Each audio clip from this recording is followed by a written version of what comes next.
session, you said that cancer should be a notifiable disease. Why you said this? Could you please elaborate for the people who can't understand it deeply?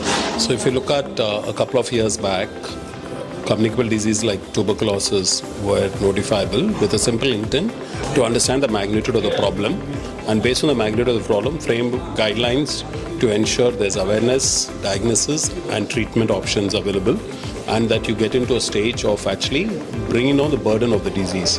Today, cancer is notifiable in India in a few states, which is a decision taken by the states. But I believe it's time, when over 100 countries across the globe have cancer as a notifiable disease, that India should have all its states cancer as a notifiable disease, because it does four things. One, people are able to understand the legal aspect of the legislation of it.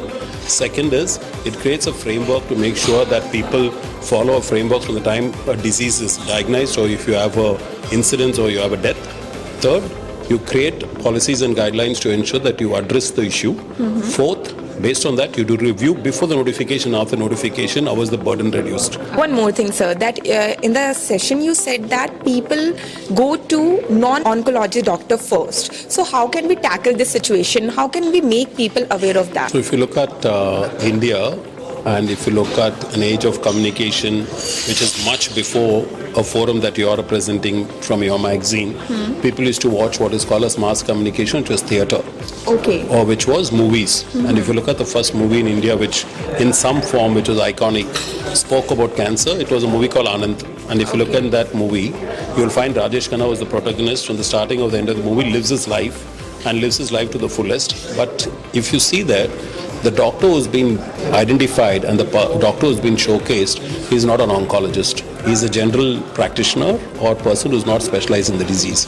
So this has got ingrained in the minds of the consumer that you don't have to go to an expert or an oncologist. The second, which is a double whammy or a double-edged sword, is the shortage of oncologists in India. Since they do not have access to oncologists in tier 2 and tier 3 city, the consumer has no other choice rather than going to a generalist.